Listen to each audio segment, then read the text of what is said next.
LA police released a disturbing video because they want to help find this assailant who ambushed 2 officers this weekend. And you know who used it as part of his law and order pitch in a mostly unmasked Nevada rally last night. And there's no proof that there's any connection to demonstrators. So is this going to help people figure out how they feel about this? Is it going to change their perceptions? Should they mix it? What do you think, Sonny? You know, unfortunately, Whoopi, and I want to say that there's no place for people to go and shoot officers that are sitting in their cars. My heart goes out to their families and their friends. I was so horrified to hear about that. I have so many officers in my family and that are friends of mine. But to your second question, Whoopi, you know, my understanding is that according to a new Fox News poll, more voters classify BLM unrest as riots rather than protests.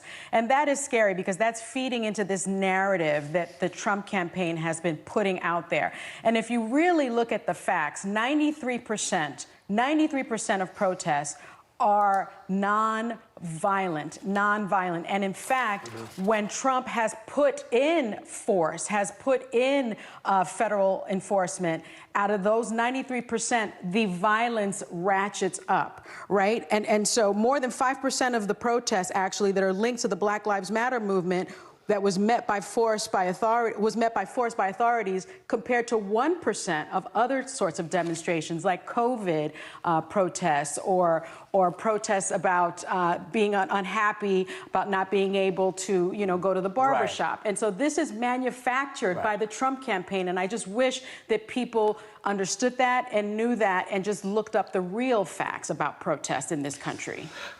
Well, I want to point out there's no proof that this shooter has anything to do with Black Lives Matter. They don't know who it is. That's why they're asking for the public's help. So I don't want to marry those two things when we don't know if they're connected. What's your opinion about all this, Sarah? Should people, you know, just see how they feel about what's being said and go from there? Yeah, well, you can't conflate the two, and I don't know anybody that would support this sort of violence. Black Lives Matter does not support this. Joe Biden doesn't support it. Kamala Harris doesn't support it. None of us support this. This is never okay. But it is another reminder that we need to bring the temperature down. And what I mean by that is we can have rational conversations of change that has to happen in police and law enforcement across this country, whether police should be the first to respond to issues of mental health, whether when and how to use lethal force. These are conversations that need to be had. They definitely do. But as long as this one-note narrative story continues to dominate news cycles everywhere, that all police or most police are racist and all Black people should live in fear of those same police officers, I fear it's going to result in more incidents like this. And I think the reality is more nuanced than the conversation we're presently having would suggest. I think you're right. What do you say, Joy? Well, to go back to your original point, which was, you know, what is really happening out there, it's very hard for us to know who's doing what. I think it depends on what media, what television show or what social media thing you're looking at, because it's impossible to know. So if you're watching Fox News, you believe that the protesters are the terrorists or whatever. And if you're reading the Times, it's the opposite. I mean, for example, NPR reported that at least 50 incidents of cars into protesters have happened by far-right extremists. Now, how many Trump supporters do you think are listening to NPR? Exactly my point. And I just want to say a couple of other things here. I believe that the real problem that we're having right now in almost every area goes back to the original sin of Trump's lying continuously and perpetuating lies, lies, lies. I want to show you a tape of a protester, a Trump supporter at a rally in Michigan on Thursday. Just watch for an example of what I'm saying. Why are you not wearing your mask? Because there's no COVID. It's a fake pandemic created to destroy the United States of America because it doesn't do any good. I wore a mask. I wore a mask for 3 months, and to no avail. So I don't have any problem with you wearing a mask. I have a problem with you telling me to wear a mask. you know, one of the reasons he might be still alive is that he wore the mask for 3 months. But to a larger point, here's an example of somebody, the news is blasting almost 200,000 people are dead from this virus. We heard the tape of Trump saying it was extremely dangerous and then going out and lying to everybody. And yet this man says it doesn't exist. Well, Joy, I mean, what can you Right. do? What are you going to do with people like that? he What didn't can you get the do with that? virus because everyone else was wearing their mask. That's why that worked. That's the point of the mask. That's what he Well, Megan, says. No, Well, I we mean don't- that he well, says yeah, to no okay. avail, but Right now. yeah, the reason he's not getting it is because all of us are taking on the responsibility of that group think of wearing our own masks. You know So what? I you think he should get basically a job think in it's the the Trump messaging? Do you administration. He think fits that right in. also? You think it's the messaging, Megan, or is it something else that's involving people in these kinds of discussions when we're talking about, you know, well, we have to say we don't know who that monster was that shot those police. We don't know who that person is. You think it's better for us to say, to calm it down so we can figure out who's who and what's what?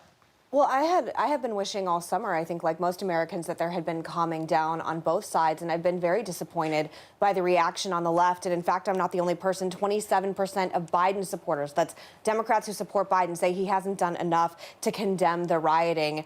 I do think there's an interesting parallel narrative. I agree with what everyone's saying on the show in the sense that people are coming on and saying, there only 7% of the protesting is violent. Well, I wouldn't get on a plane that had a 7% chance of crashing. We're talking about deaths in the country. There's been around 34 deaths as a result of protesting and rioting since this all started at the beginning of the summer. And I think the media, particularly CNN, has done a real disservice by trying to downplay the violence so much. I mean, the idea of a peaceful protest with a video of a building on fire or people being shot has been blasted all over social media all summer. And I think when you have a group of people in the media that want to act like nothing's going on, by the way, I don't blame protesters in this. I don't blame peaceful protesters going out. I think there are radical Antifa people in this country, just like there's radical people on the right.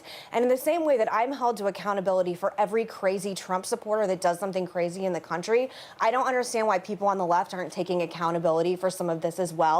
I think it has only done a disservice to the Biden campaign going forward, and we saw it result in a lot of poll numbers, specifically with the suburban moms in the middle of the country.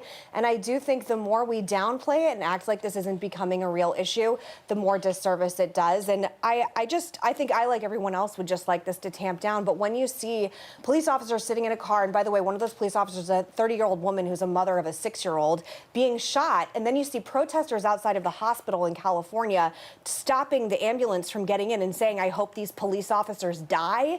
This is rhetoric run amok. And here we have the video footage here.